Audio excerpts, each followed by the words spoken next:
Assalamualaikum guys, welcome back. Let's get into it. And stuff. After being there, man, holy shit. I feel like people have no idea I didn't even know what the hell was going on until I went to Palestine and saw how crazy it was. But what is it like? Give me your thoughts on your So experience. everyone mistakenly thinks that Hamas like controls Palestine. That's not true at all. There's three different areas that were drawn up with the original partition. It's the West Bank, which is totally under military rule by Israel, and then there's the Gaza Strip, which is like the open air prison, which they bomb the shit out of like every couple of years, and Hamas controls that area. And then there's Jerusalem, which is an international city center that both Arabs and Jews live in. But the West Bank has been occupied militarily since 1967, and it's complete martial law. There's checkpoints. All political parties are illegal. You can't. Having a gun is like the least of it. You can't hold a flag. You can't belong to a political party. You literally can't do shit if you're a Palestinian. You just have to sit there and submit. And even if you share a photo of someone who was like killed by an Israeli soldier, you go to jail. And you go to jail for the amount of like months that... What? Yeah. Based on the shares and likes of the photo, they'll penalize you more and put you in prison for longer and longer. I mean, I'll just tell you one story. If you put a photo on social media, like you put of someone who on Facebook, died, and they'll be like, you're sharing a martyr and inciting people to like commit suicide, like on behalf of Palestinians, you go to jail. And they put them in jail. There's 99.7% conviction rate. Kids are tortured. Kids are in prison. It is absolutely insane. We went to, the first day that we were there, we went to a funeral of some guy, some farmer who was shot by Israeli forces, and we went to the funeral. It was horrible. You know, all the women are wailing and crying, and as we're leaving, the Israeli forces had set up a checkpoint right outside of this dude's house and started tear gassing and shooting rubber bullets like at people who were simply attending the funeral, just to punish people for attending the funeral. We went to another girl's house named Aya, who got shot in the vagina for peacefully protesting at some protest, and they shot 200 people that day. One guy next to her died, another guy was paralyzed. They have a policy called shoot to cripple, where they shoot guys in the dicks. Yeah. Oh, it is fucking nuts, man. The West Bank is no joke. I thought that I was gonna die several times. We were at this checkpoint going through Calandia, and there was this old man walking, like clearly drunk or something, and kind of like walking a little bit toward the checkpoint. They started shooting at him. Bullets are ricocheting off the thing. And my partner Mike, who was an invading soldier of Iraq, was just like, we're gonna die. Like, they're shooting this guy, there's bullets ricocheting. It was absolutely insane. And as we go through the checkpoint, the soldier's like, hey, stay safe out there. And I was like, yeah, when you guys are arbitrarily shooting people. And the person who was driving us had just told us that a couple months prior to that, some woman, Palestinian woman, because you can't go to Jerusalem. Like, if you're a Palestinian, there's like barely any Palestinians who are even allowed to go pray at the most holy site, the Dome of the Rock in Jerusalem. You can't go to the beach. You're just completely constricted in a prison, and you can't travel. And he was just telling us that months before we went through this checkpoint, someone was going through the checkpoint because they got a permit to go into Jerusalem, which is like a lifetime golden ticket, like Willy Wonka. And they're walking, and she just got executed. And then... What? Yeah, she just got executed, and she was bleeding out at this checkpoint, and her little brother tried to help her, and they shot him too. And they're like hiding the video of this. Why And this is they just a shoot day... her? Because they fucking hate Palestinians, and Palestinians are animals to these people. It's sick, man. It's sick. It's really, really sick, Joe. And I couldn't even get into Gaza. We were banned from going into this territory because I was told by the Israeli government that I was a propagandist and that I was like an enemy agent, and so I wasn't allowed to go into Gaza. So Gaza's hell, but the West Bank is under martial law, and everything's illegal, and you can't do a goddamn thing. And it's super cool. Like, we went to this place called Ramallah that was just like Oakland, where they're smoking weed. There's like openly gay people there. Like, it's just completely different than what people think of Palestine, you know? People think of it as just a bunch of people with turbans on blowing themselves And up. Hamas is like, yo, you elected Hamas. And like, well, Hamas doesn't want Israel to exist. It's like, well, actually, Hamas is controlling this one area for a reason, because it was built as this surplus when Israel was created. Millions of refugees were put miles away from the homes that they were ethnically cleansed from and put into refugee camps in Gaza. And when the Israeli military wanted more and more land, by the way, all settlements in Israel are illegal.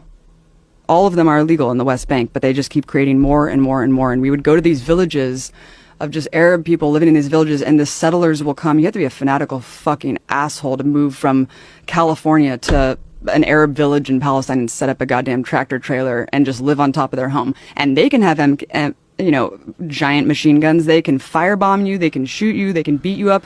They're protected by the state. You can go with a tractor trailer, set up a home. The state immediately runs a water line, a power line, and a military outpost to protect you. And the Arabs are just sitting there waiting to get killed or attacked. It's absolutely insane. And the way home demolitions work are insane too, because like they either deliver a piece of paper with a rock over it, and they're like, here, if you find it, good for you, and if you don't, then you're screwed. And that's if you're lucky. If you're not lucky, your home will be invaded by settlers, and you'll be forced out of your home. There's videos of this all over the internet of like groups of settlers going and literally taking over Arabs' homes, and then they just are forced out. It's crazy, man. It's completely way crazier than I ever could have imagined. How long were you over there for? A month. Whoa. Yeah. Yeah. And we were simply, and people want to quabble about like, oh, it's not apartheid. There are different fucking license plates for Arabs and Jews. Like, you cannot go to areas. Like, Israeli soldiers were arbitrarily set up checkpoints and just shut you out of your neighborhood and force you to walk 3 miles to your home. Like, they can do whatever they want because you are under martial law. And you have no mobility, like you have no freedom. So it's really bad. And we just did a whole series on the Empire Files talking about how Israel was created up until today. And we go over like the settlements, the demolitions, the jail, and why I think there's no hope from within Israeli society to change. Because it's becoming a more theocratic state and a more fascist state as it grows. Because you have to be to maintain this Jewish supremacist state. You have to be like more fascist and more controlling and more militaristic in the way that you rule society, just like the US. I mean, people who were considered outlier fringe assholes 30 years ago are now like the Christian evangelicals are now in power. It's really, really crazy. I mean, it's not the same because Israel is a white nationalist, like ethno-supremacist state. And you see the way that they treat Ethiopians and Israelis. It seems like a lot of Israelis, well, think about this, in order to really reject the notion, like it's like rejecting being an American. It's like such a I just want to add a little comment there and say that this is the part of it where the mainstream media they don't want to say, you don't want to mention anything. You know what I mean? It's cool, hidden under the rug. You know, when someone actually goes there, like a private investigator or single, solo entrepreneurs. Or media people that they go down there, they go investigate, and check out what's really going on instead of buying what the media is saying. And she just came back. This is time ago, by the way, but obviously it still counts and it's still going on and on. And obviously now is in the bigger picture what's happening in Gaza, and the West Bank is completely militarized. So a lot of military there. I believe American student went over there to the West Bank and ended up getting killed. He wanted to visit his family members. He's American, and I believe it's in the media. Showed in the media, young bloke. Yeah, and it's not safe out there, for anyone really, unless you're Jewish. They don't even treat the Christians right there as well. And yeah. Hard thing for people. Let's read 972. Israeli publication interviewed 7 Israeli soldiers and officers, peers who returned from Gaza. Just last week, in several cases, the soldier said, Israeli troops deliberately targeted children. There was a boy who entered the zone. He didn't do anything. Other soldiers claimed to have seen him standing, talking to people. That's it. And they dropped a grenade from a drone. In another incident, soldiers tried to kill a child riding a bicycle. And they get prosecuted So for they have not been prosecuted, Alan. Don't lie on television where people can Yes, fact they you. have None of them have been Yes, they prosecuted. have been. Which I soldier? know they have been. Which soldier was Yes, they have prosecuted been. for dropping a grenade on a child? There are dozens You're lying of them who, on national TV. Dozens Piers have been Morgan can come back on the next episode and tell everyone that you're not telling the truth. Dozens of them have been prosecuted. Not a single for Israeli going soldier has been prosecuted orders. for deliberately killing a Palestinian child. That is a false. lie. A demonstrable lie. Everyone That's watching right false. now No, knows. that's false. Hang on. It's a lie. I'm sorry, you can't say things. Hang on. Just to be clear, Alan, what Mehdi is saying is that no Israeli soldier has been prosecuted for deliberately killing a Palestinian child since this war began. Is your information different to that? Absolutely different. I know for a fact because I was involved in the negotiations with the International Criminal Court, and I arranged for Khan to come to Israel and see the evidence of what has been done, how people have been prosecuted, how the Israeli legal system has been, responsive. So I have all the data and all the information. Name them. Come back on this show and name those soldiers. It's true that they've been Come back on this show, Alan, and name those soldiers. I challenge you. Now, I'll finish my point. You interrupted me. Hold on. You interrupted me. I never interrupted you. You've interrupted me twice now on this show. I didn't interrupt you. You did, actually. You interrupted to make false claims. I did ask Alan a question. Well, let me finish my point. Actually, my second point, Piers, was to you. I dealt with the Gershon Baskin and the deliberate killing of kids. They just killed 6 kids queuing up for water. About to talk yesterday. About that. They killed 9 kids queuing up for nutritional supplements last week. Stop interrupting, Alan. Everyone can see you do it. And it's under investigation. Stop interrupting, Alan. Otherwise, I'll do it to you and you really won't like it. Piers, let me make my point to you that I'm trying to make. You mentioned the New York Times. I'm glad you've mentioned the New York Times several times. The New York Times piece, the long piece, has a lot in there. 2 important points for you, Piers. I've been coming on the show for over a year talking to you about Gaza.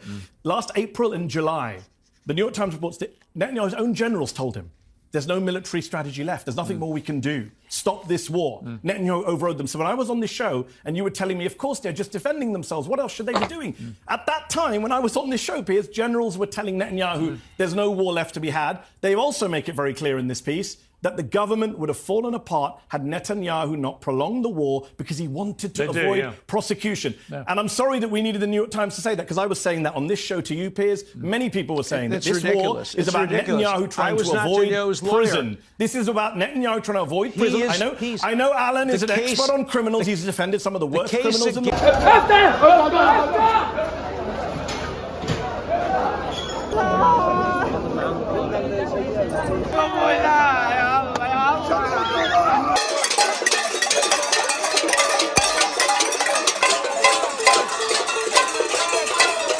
And now we see the grotesque spectacle of kids holding out their hand for food and being shot and killed as they wait. And of course, it offends all possible public consciousness in our own country. But why we saw so many countries come together and sign that statement, I think now up to 28, is because it offends the global community, and because Israel is now putting itself beyond the global community in the humanitarian system that it is set up. It's important also to recognize that people are now crowded into just 15% of Gaza. This is the most densely populated area on the planet, more dense than any prison on the planet. And for that reason, the ability to actually get aid and assistance to people, never mind the medical aid that people need, I'm afraid is beyond possible.